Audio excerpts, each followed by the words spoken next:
Okay, this is the 2021 Sunlite Classic 16BH.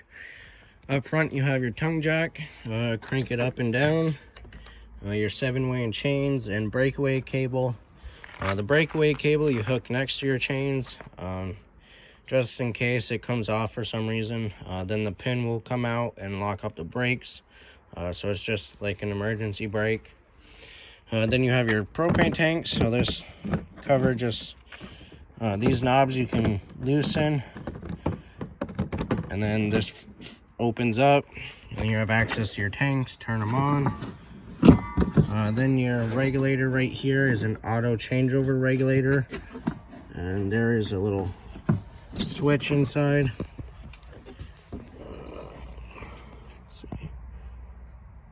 So that little black lever points to what tank it's drawing from.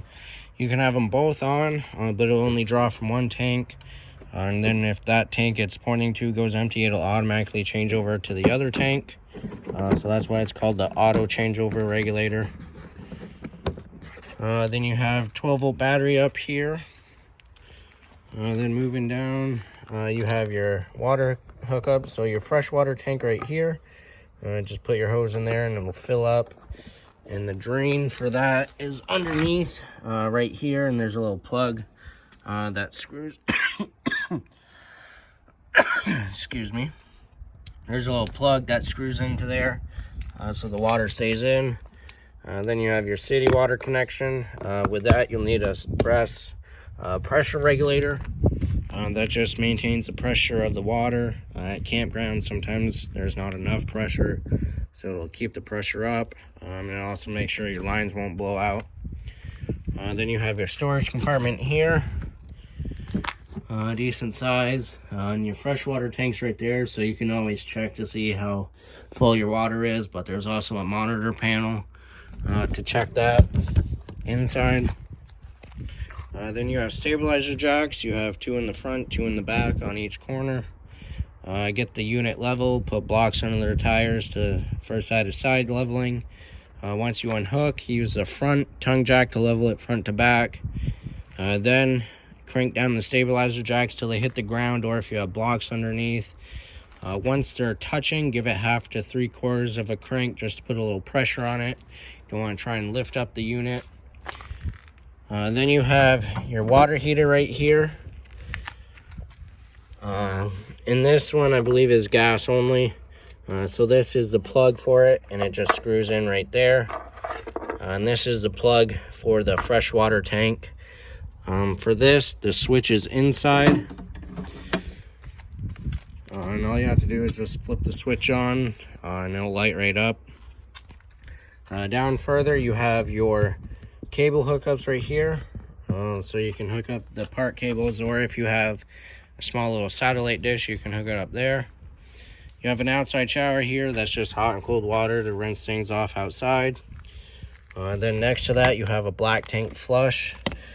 So when you're dumping your tanks, you can hook a hose up to there and it'll flush out your black tank, which is your toilet water.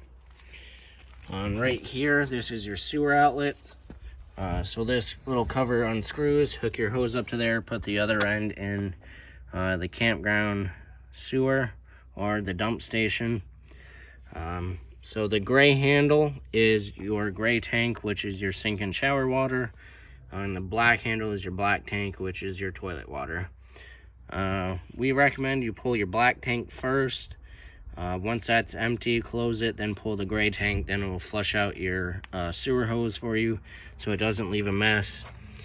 And with these, you want to keep them closed while you're camping. If you're taking a shower, you can open the gray tank, just so the water doesn't build up in there, and then it will fill up your shower pan. But the black tank, you definitely have to keep closed while you're camping. Once it gets to about 2/3 to all the way full, that's when you come out and dump it. That way the solids will come out with the liquids, instead of just the liquids always coming out and the solids staying. Then it'll clog up that tank, and that's a problem. This little bumper right here, these caps just pull off. You can store your sewer hose in there, so you don't have to bring that inside and make a mess. Spare tire here, dummy for a backup camera right there. Then your power cord is right here, and that just pulls out, and then when you're done, you shove it back in. And this is a 30 amp unit. So when you're at home, you can get an adapter, plug into the outlet at home to get your battery charged and get your fridge cold. The only thing you can't run while plugged into the house outlet is the air conditioner, because that requires the 30 amp circuit. If you run the air conditioner at home, it'll burn up your cord, so just be careful of that. On this side, you have the exhaust for the furnace. Don't touch it while using it, and make sure nothing's in the way of it. It gets pretty hot. This panel right here is just the back of the fridge. You'll never have to go back there. It's just where we service it.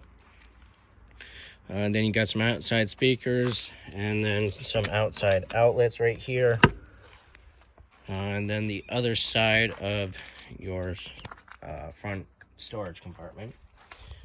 And down under here, this is a quick connect for propane, so you can have a small portable grill and connect it there, and it'll just tie into the front tanks up front, so you don't have to carry another propane tank with you.